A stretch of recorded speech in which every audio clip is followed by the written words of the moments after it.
What's up everybody? Salut à tous, bienvenue dans cette nouvelle session de Millennials Fortunes. Encore une fois, Josh ici. Et aujourd'hui, jeudi le 22 juin, nous allons littéralement jeter un coup d'œil sur quelques paires, quatre paires, ok, à garder sur notre liste et bien sûr voir ce que ces paires sont en train de faire. Alors, n'oubliez pas, si c'est votre toute première fois de nous rejoindre sur nos sessions sur YouTube, bien sûr, cliquez sur la petite cloche dans le coin bas droit de vos écrans, ok, la cloche de notification pour tout le temps être notifié à chaque fois que nous avons une nouvelle vidéo mise en ligne. Et en passant, je tiens à vous signaler que nous avons une nouvelle promotion. OK?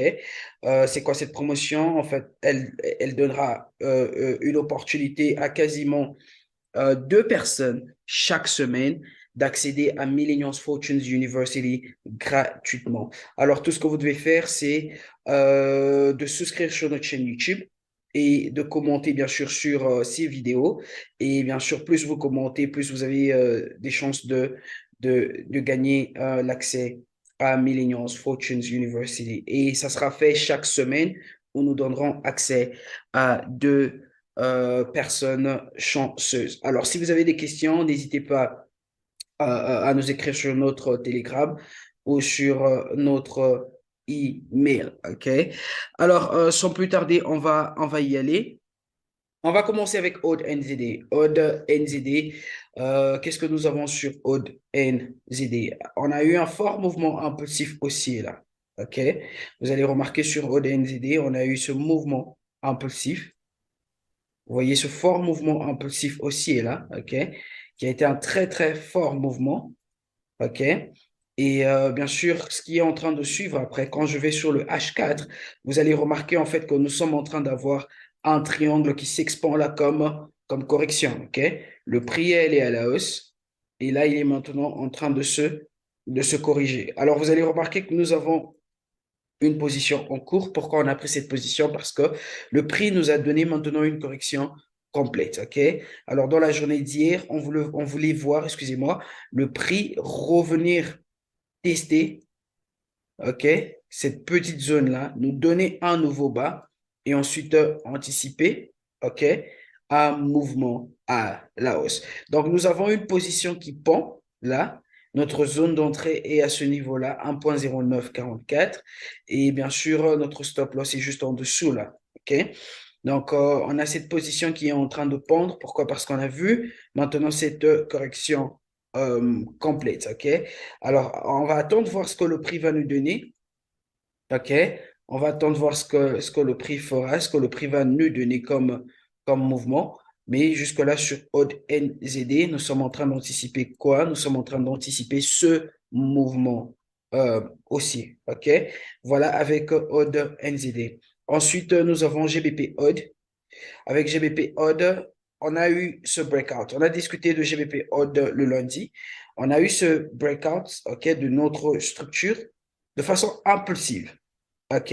Et ensuite, le prix s'est retracé jusque dans nos zones faibles. Pourquoi je dis dans nos zones faibles? Parce que quand je prends notre Fibonacci, OK, et que je le mets là, vous remarquez quoi? Vous remarquez en fait que le prix est revenu jusque dans nos zones faibles. OK? Voilà nos zones faibles. Je peux aller jusque-là, jusqu'à la zone 78,06. Donc, tout ça là, c'est sans nos zones faibles, OK? On s'est arrêté à 61,8 parce que, bien sûr, c'était une zone assez forte de résistance. Alors, vous allez voir, en fait, que, OK, excusez-moi, je vais enlever le Fibonacci pour que ce soit un peu plus clair. Vous allez remarquer que cette zone de résistance coïncide avec nos zones faibles. Alors, regardez ce qui s'est passé dans cette zone. Quand le prix est revenu tester là, cette zone, regardez cette rejection massive que nous avons eue là. OK, je vais zoom in. Euh, voilà. Regardez cette rejection massive que nous avons eue là. OK? Vous voyez, on a eu une forte rejection dans cette zone. OK?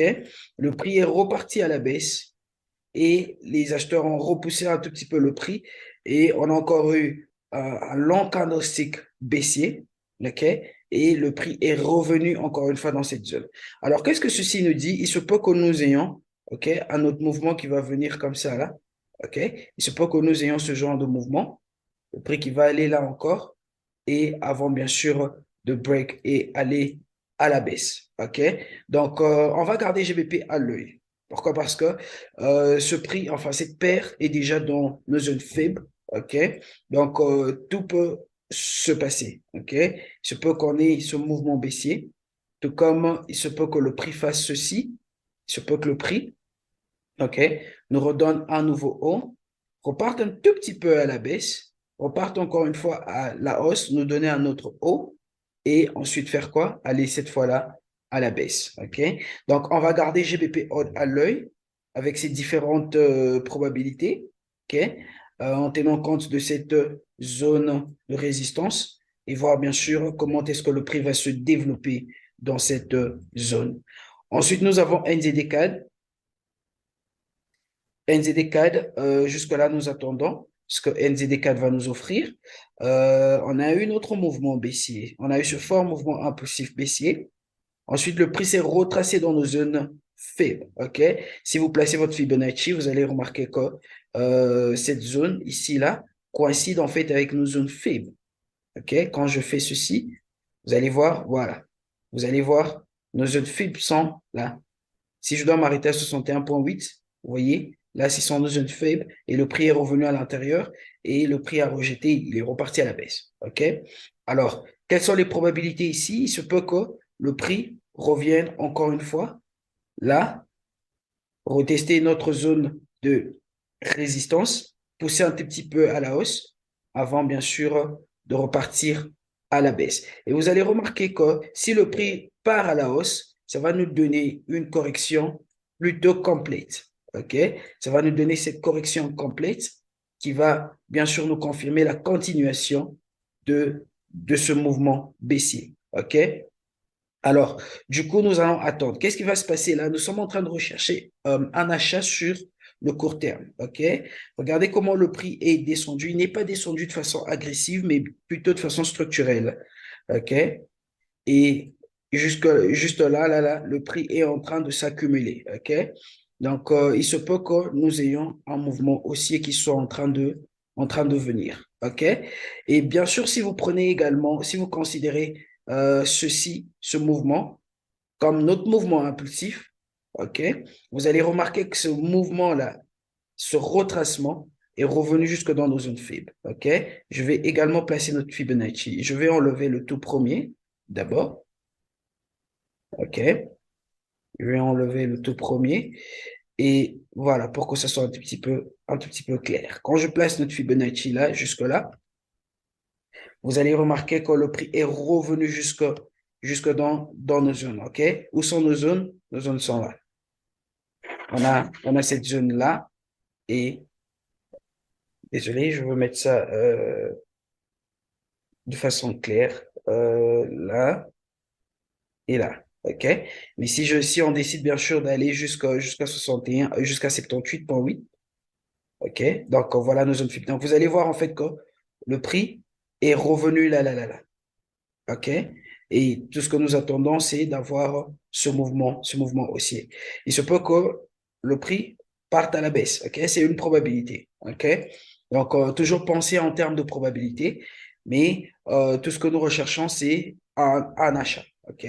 Un achat sur le court terme, at least jusque sur cette zone de résistance. OK? Donc, on a une position qui pend là. OK? Notre buy stop, notre achat qui est en train de pondre là, et on va attendre et voir ce que le prix va faire. Donc voilà avec NZD CAD. Et en fin de compte, on va toucher un tout petit peu sur le US Oil. OK? Le US Oil, voilà. Avec le US Oil, plutôt simple, on a eu ce mouvement baissier. Vous voyez ce mouvement baissier. Et ensuite, le prix il nous a donné cette correction-là. OK? Et il est parti à la baisse, mais il n'a pas break. Vous allez voir cette zone de, de support. OK? Le prix n'a pas brisé cette zone de support. OK? Je vais faire ceci. Vous voyez cette zone. le prix n'a pas brisé cette zone de support. Il a testé cette zone de support et regardez comment il est reparti à la hausse. Il est reparti de façon structurelle. OK? Et du coup, on a ce mouvement baissier là, impulsif baissier, avec cette correction. Alors, il se peut que nous ayons un autre mouvement impulsif baissier jusque sur cette zone de support. OK? Donc, voilà ce que nous recherchons sur US Oil. OK? Mouvement impulsif baissier. Nous avons cette correction-là. Le prix nous a donné un nouveau haut et nous attendons maintenant à voir, bien sûr, ce mouvement baissier-là. OK? Donc, voilà avec US Oil et voilà tout pour aujourd'hui. OK? J'espère bien que ça vous a donné une petite direction dans vos trades. Et quant à moi, je nous dis encore une fois merci et je nous donne rendez-vous encore une fois demain vendredi à la même heure. Que Dieu nous bénisse et à très bientôt.